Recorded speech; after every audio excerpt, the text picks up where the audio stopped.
आपल्यासोबत रुपालीताई आहेत. रुपालीताई, सत्तेतला तुमचा पक्ष आहे. नेमक्या आता पवार सरांनी ज्या पद्धतीनं सांगितलं, खरंच लोकांच्या मुद्दे जे आहेत, चर्चेतले मुद्दे आहेत, जीवनमानातले मुद्दे आहेत, ते गायब झालेत प्रचारात्मक. तुमची काय भूमिका आहे? मला सुरुवातीला सांगायचंय की लोकसभेच्या निवडणुका ज्या लढल्या गेल्या त्या अगदी फेक नॅरेटिव्ह सेट करून विरोधकांनी लढल्या. त्याच्यामध्ये कुठेही महाराष्ट्राला काय हवंय, महाराष्ट्राच्या जनतेला काय हवं, हे विकासाचे मुद्दे कुठे आलेच नाहीत. त्यामध्ये आली ती सिंपती आली, त्यामध्ये आला तो जातीयवाद आला, त्यामध्ये जे काही प्रश्न मांडले गेले ते विकासावरती कुठं आलेच नव्हते. आणि ते फेक नेरेटिव्ह सिंपती सेट करून ज्या पद्धतीने निवडणुका लढल्या गेल्या. पण आता विधानसभेच्या निवडणुकामध्ये आपण पाहतोय, या निवडणुका खरं तर प्रत्येकाच्या घरापर्यंतच्या गरजा असतात. त्याच्यासाठीच ही निवडणूक प्रत्येक महाराष्ट्राच्या नागरिकाला महत्त्वाची वाटते.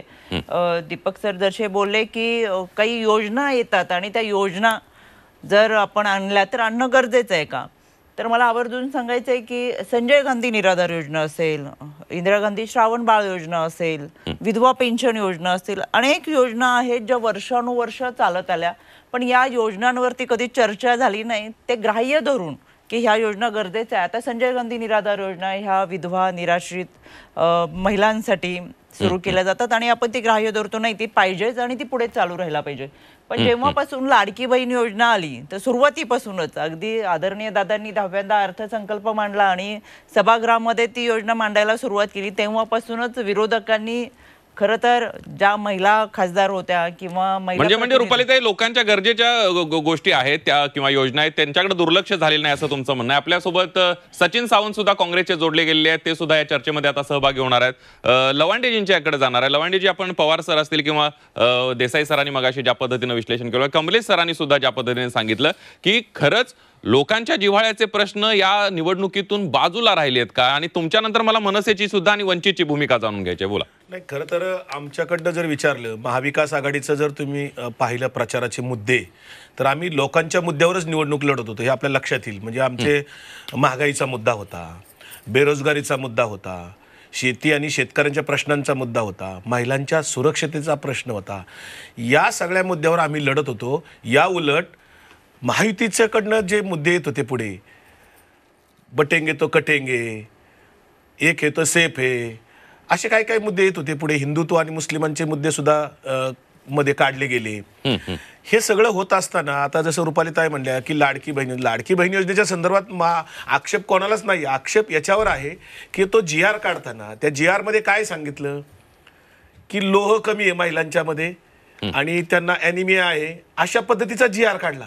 त्याला कुठला हेड दिला नाही. म्हणजे अर्थशास्त्रातले जे लोक तज्ज्ञ आहेत त्यांचा आक्षेप तिथेच आहे की मग तुम्हाला जर योजना काढायची तर आधीच 6 महिने वर्षभर तुमचं सरकार होतं, तोपर्यंत का नाही काढली? लोकसभेमध्ये तुम्हाला फटका बसल्यानंतर मग तुम्ही निवडणुकीच्या तोंडावर विधानसभेत तुम्ही ही योजना आणता, ती पण अर्थसंकल्पामध्ये कुठलीही तरतूद न, म्हणजे लोकांच्या मतावर डोळा ठेवून हे केलंय असं म्हणायचं. लोंढेजी, मी तुमच्याकडे येणार. मात्र चिलेजी सगळ्यात महत्वाचा मुद्दा, हे सत्तेतले सगळे पक्ष आहेत, मनसेची भूमिका काय आहे या सगळ्या निवडणुकीच्या अनुषंगाने? नाही, आमची सुरुवातच मुळात राजकीय नैतिकता परत आणायच्या या मुद्द्यावरती झाली होती. त्याचाच एक अंग तुम्हाला जाहीरनाम्यामध्ये सुद्धा आमच्या दिसेल. आमच्या जाहीरनाम्यामध्ये आम्ही कुठेही लोकांना खोटी आश्वासनं दिलेली नाही आहेत, कोणत्याही स्कीम जाहीर केलेल्या नाही आहेत. आमचा संपूर्ण जाहीरनामा हा महाराष्ट्राच्या पर्यटनावरती, महाराष्ट्रातल्या शिक्षणावरती, बेरोजगारीवरती होता. एखादा पक्ष बोलतो मी तुम्हाला 1,500 रुपये देईल, मी तुम्हाला 3,000 रुपये देईल, परंतु त्याची प्रोव्हिजन काय असते हे कुणी सांगत नाही. मध्यंतरी अजितदादा पवार बोलले होते की 1% व्याजाने जागतिक बँकेकडून कर्ज काढावं लागलं तरी आम्ही ही स्कीम सुरू ठेवू. आता अशा पद्धतीने जर तुम्ही योजना राबवणार असाल तर महाराष्ट्र खड्ड्यात जाण्यापासून कोणी रोखू शकत नाही. त्यामुळे खरं तर महाराष्ट्राने आता जाहीरनाम्याचा पॅटर्नसुद्धा बदलण्याची गरज आहे. त्याच्यामध्ये जास्तीत जास्त तो लोकाभिमुख असणं गरजेचं आहे. लोकांना स्कीममध्ये गुंतवण्यापेक्षा, योजनांमध्ये गुंतवण्यापेक्षा महाराष्ट्राचा सर्वांगीण विकास कसा होईल याच्यावरतीच जाहीरनामा असणं गरजेचं आहे. मुद्दा लक्षात आला. आम्ही ही इलेक्शन जे आहे ती आरक्षणाच्या मुद्द्यावर घेऊन पुढे गेलो, कारण की एकीकडे क्रिमिलियर लागू होते, BJP गव्हर्नमेंट क्रिमिलियर लागू करत असताना काँग्रेस त्याचं आंध्र प्रदेश आणि कर्नाटकमध्ये स्वागत करते, ज्याने आरक्षण धोक्यात आहे. मुळात SC ST आणि OBCचं आरक्षण, त्यासोबत तृतीयपंथीयांचं हॉरिझॉन्टल आरक्षण, या रिझर्वेशनसाठी आम्ही मैदानात होतो आणि आम्हाला लोकांनी यासाठी वोटिंग केलेलं आहे. त्यासोबत मुस्लिमांचं जे 5% आरक्षण जे सुप्रीम कोर्टाने सांगितलंय त्यांना दिलं पाहिजे, शैक्षणिक आरक्षण नागरिकांचं आणि त्यासोबत जे काही शेती, रोजगार आणि इथल्या असुरक्षिततेचे प्रश्न होते, प्रामुख्याने पैगंबर बिलाचा मुद्दा आम्ही लोकांमध्ये घेऊन गेलो आणि त्या मुद्द्याला घेऊन आमचं राजकारण आहे. इथल्या बेरोजगारांच्या प्रश्नासाठी राजकारण, आरक्षणासाठीचं राजकारण वंचितने केलं आणि ते राजकारण इतर कोणी करताना दिसत नाहीये. कुणीही यावर बोलताना दिसत नाही. काँग्रेसने सुद्धा आरक्षणाच्या मुद्द्यावर स्वतःची भूमिका स्पष्ट केलेली नाहीये. अगदी अगदी हा लवांडेजी, काँग्रेसचे नेते आपल्या सोबत आहेत. सचिन सावंतजी, दिशा पिंकी शेख यांनी एक मुद्दा उपस्थित केलेला आरक्षणाच्या बाबतीतला आणि 6 वाजल्यापासून चर्चा सुरू आहे. एकंदरीतच ही निवडणूक कशी होणार आहे. काँग्रेसनं तर सगळ्या आमदारांना महाविकास आघाडीनं मुंबई गाठायच्या सूचना दिलेल्या आहेत. विजय झाला तर विजयाचं प्रमाणपत्र घ्या आणि मुंबईला तत्काळ या, अशा प्रकारच्या सूचना दिलेल्या आहेत. काय काँग्रेसची भूमिका या सगळ्या निवडणुकीकडे आणि निकालाकडे काँग्रेसची काय अपेक्षा? ते बोलण्या अगोदर मला फक्त ते म्हणायचं, त्यांनी हे क्लिअर करावं आरक्षण- क्लिअरच्या बाबतीमध्ये त्यांची भूमिका काय आहे आणि जर ती त्यांची क्लिअर असेल तर त्यांनी मग आंध्र प्रदेश आणि कर्नाटकमध्ये का भूमिका अगदी अगदी तुमच्या मुद्द्यावर उत्तर घेऊया, पण आता ते पहिल्यांदा चर्चेत आहे, तर एकंदरीत निवडणुकीच्या अनुषंगाने घेऊया.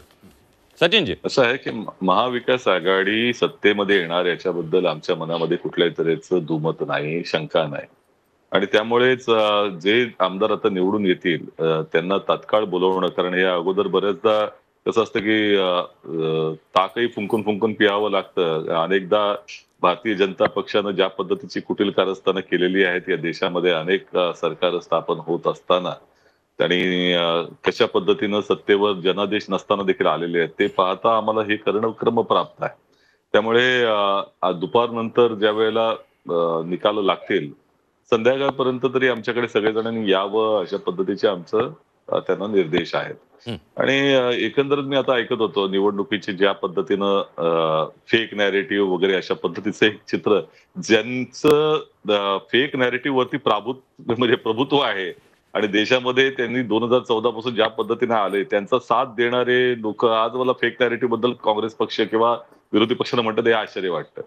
प्रश्न असा आहे की या संपूर्ण निवडणुकीमध्ये जसं मला वाटतं आमचे सहकार्याने पण सांगितलं की ही निवडणुकीमध्ये ज्या पद्धतीनं प्रत्येक निवडणुकीमध्ये देशामध्ये 2014 नंतर झालेल्या प्रत्येक निवडणुकीमध्ये ज्या पद्धतीने ध्रुवीकरणाचं राजकारण केलं जातं त्याच पद्धतीनं करण्याचं काम हे भारतीय जनता पक्षाने केलं. आता बटेंगे तो लढेंगे कटेंगे वगैरे अशा पद्धतीचं जे नॅरेटिव्ह आलं त्याला विरोध करणारे अजितदादाच होते ना तिथला, म्हणजे त्यांच्या पक्षामध्येही म्हणजे त्यांच्या महायुतीमध्ये देखील त्याबद्दल एकमत नव्हतं. आता आरक्षणाच्या बद्दल तुम्ही जे म्हणताय जी जाहीर भूमिका ताठपणे मांडण्याचं काम राहुल गांधींनी केलंय की जातीगत जनगणना झाली पाहिजे, त्याला भारतीय जनता पक्ष किंवा इतर त्यांच्या सहकारी पक्षाकडनं उत्तर आलेलं नाही, त्याच्याबद्दल ते काही म्हणत नाहीत. आणि आम्हीच म्हटलेलं आहे म्हणजे मराठा आरक्षणाचा प्रश्न असेल किंवा देशामध्ये इतर सगळे आरक्षण पटेल समाजाचा असेल. अगदी अगदी सचिनजी तुमचा मुद्दा लक्षात आलेला आहे. लोंढेजी, तुम्हाला काहीतरी बोलायचं होतं मगाशी आणि त्यानंतर मग आपण लवांडेंच्याकडे जाऊया. तर मगाशी तोच मुद्दा चालला होता की योजना बघा, माननीय मुख्यमंत्री साहेबांनी या निवडणुकीच्या काळात 75 सभा घेतल्या, 75 जाहीर सभा त्यांनी घेतल्या, फडणवीस साहेबांनी घेतल्या, अजितदादांनी घेतल्या. आमचा मुद्दा कल्याणकारी योजना आणि विकास या मुद्द्यांवरच आमच्या नेत्यांची भाषणं झालेली आहेत. दुसरीकडे उद्धव ठाकरेंचं भाषण काय होतं? गद्दार, फोडणार, तोडणार, गाडणार, खंजीर खुपसला, बाप चोरला, चिन्ह चोरलं, पक्ष चोरलं. याच्यामध्ये कुठे त्यांचे विकासाचे मुद्दे होते ते मला सांगा ना. किंवा इतर पक्ष होते त्यांचे विकासाचे मुद्दे कुठे होते? विकासाच्या मुद्द्यावर महायुतीने निवडणूक लढवली. मग लाडकी बहीण योजना ही कल्याणकारी योजना आहे. गेली अनेक वर्ष ज्या महिलांना स्वाभिमानानं जगण्याचा अधिकार या महायुतीने सरकारने दिला ते चूक केलं का?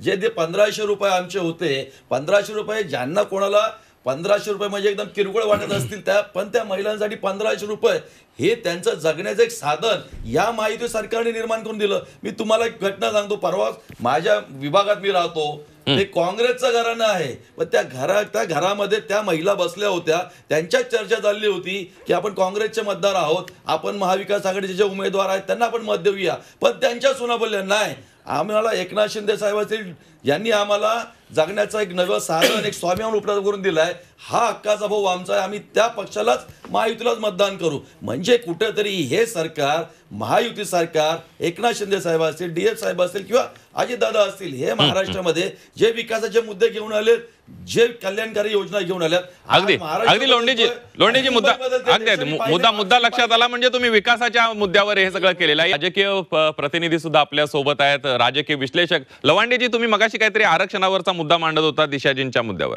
2-3 मुद्दे आहेत, नुसतं थोडक्यात आरक्षणाचा नाहीये. आरक्षणाच्या मुद्द्यावर विषय असा होता, त्या म्हणलं की कोणीच काही बोललं नाही, म्हणून मी ते सांगत होतो की आमच्या पंचसूत्रीमध्ये आम्ही दिलेलं आहे महाविकास आघाडीच्या की आम्ही जातवार जनगणना करणार आणि 50% वरचं आरक्षण मिळण्यासाठी केंद्राकडे आम्ही पाठपुरावा करणार.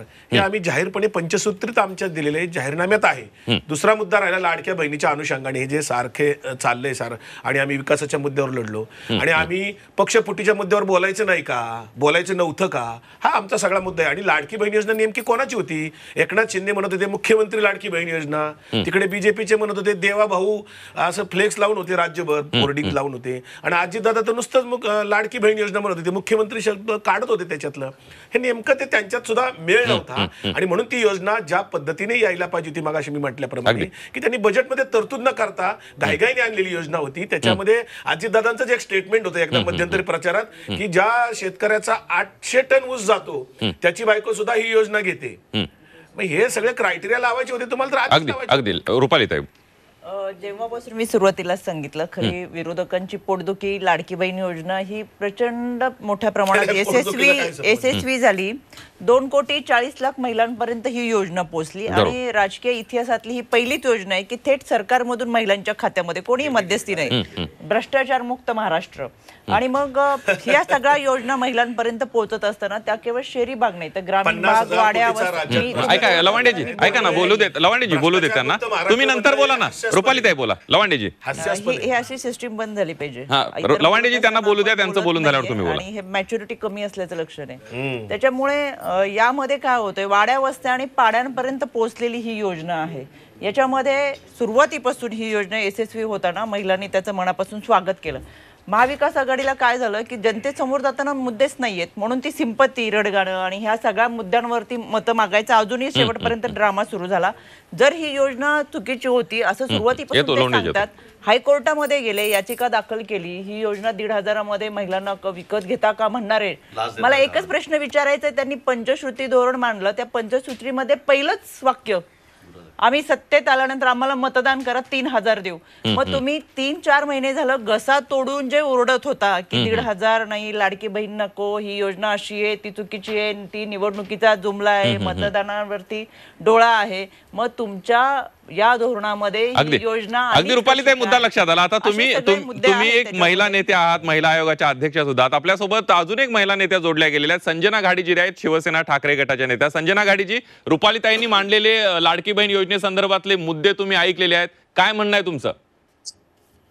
लाडकी बहीण योजनेसंदर्भात सांगायचं झालं तर मुळात लाडकी बहीण हे नाव देऊन त्यांनी त्या ठिकाणी भावनिक आव्हान केलेलं होतं भावांनी बहिणींसाठी. पण बहीण किती केविलवाणी आहे हे फक्त 1,500 रुपये देऊन त्यांनी दाखवलं होतं. म्हणजे अत्यंत महागाई आणि बेरोजगारी, महिला सुरक्षितता या सगळ्या मुद्द्यांमुळे पेचलेल्या त्यांच्या संसाराला ज्याची लक्तरं उडाली आहेत त्याला ठिगळ लावण्याचा एक प्रयत्न त्यांनी केलेला होता. परंतु तो अत्यंत केविलवाणा होता. याचं आणखी एक कारण म्हणजे राणा असतील, देवेंद्र भुयार असतील किंवा धनंजय महाडिक सारखे यांचे नेते असतील, हे ज्या पद्धतीने भाषणांमधून महिलांना धमकवत होते की तुम्ही जर समोरच्या लारीत दिसलात तर अमुक करू तमुक करू, तुमचे पैसे परत घेतले जातील, तर ही धमकावणं देखील महिलांना आवडलेलं नाहीये.